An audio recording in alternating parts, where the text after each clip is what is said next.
This is Nick with Build Brothers Roofing. Started my digital inspection at 14921 Conchos Drive out here in Poway. Started my digital inspection underneath the eave of the house.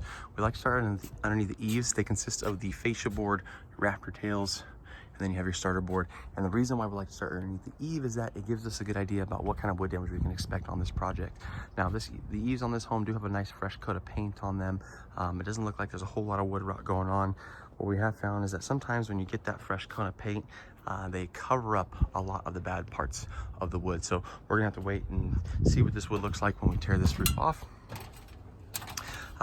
These homes did come with drip or bird stop. This is this metal that stops any kind of birds, fire embers, wind-driven rain from getting underneath the tiles. Did not come with drip edge though, so we're gonna add that drip edge. This is a discontinued tile, so we are gonna have to reuse the existing bird stop because this bird stop is no longer manufactured and nothing will fit. So if the homeowner wants to reuse these tiles, then we will have to reuse the bird stop. We can paint the bird stop whatever color they want, freshen it up. It's completely up to them at this point. But this is a concrete Malibu style tile. Nice thing with concrete is that it does get stronger as it ages. So this is a candidate for lift and reset. Obviously we have some cracked tiles that we will be having to replace during the lift and reset process. That is what we're doing across the street at your neighbor's house, Sam's house across the street. But we'll go ahead and put those new tiles in, areas that hopefully aren't noticeable too much. So this roof plane would be perfect for it. We can kind of hide those mismatched tiles on this portion. We got a dead valley right here. We're gonna go ahead and TPO this valley. Right now there's a torch down material that's on it. We're gonna replace this material with a TPO material. It's extremely waterproof. It'll turn this whole dead valley into one singular membrane, and we'll be in a much better situation.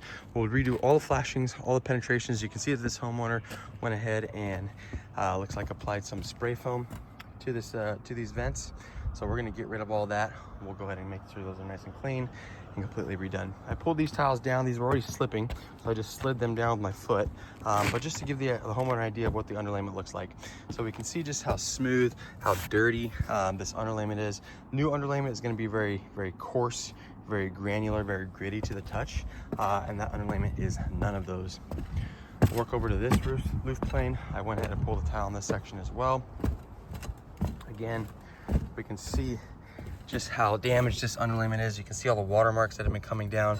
You can see how brittle this stuff is as well. This stuff literally just crumbles at my fingertips. So when the product gets to be at this point, at this stage of life, it's gone well past its life expectancy and is in need of replacement. Again, this concrete tile is in good shape. We can reuse it. It's a discontinued tile. So any tile that we find that fits, we'll have to go on that roof plane. We will go ahead and at that point, we'll add a layer of UDL 30 peel and stick underlayment. That's what we're doing over at Sam's house as well, as opposed to the 2 layers of UDL 40. It's a stronger product, it's a much more durable product, and you get a 50-year warranty on it. So it's a great product to add to the roof.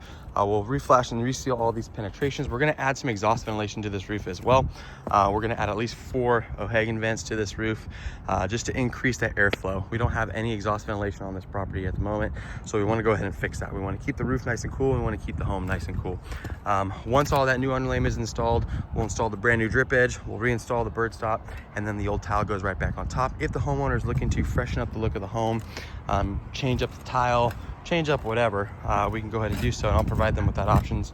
At that point, they would go with a new tile roof. It is not 100% necessary, but it is an option that I will provide for them. That's it for my inspection.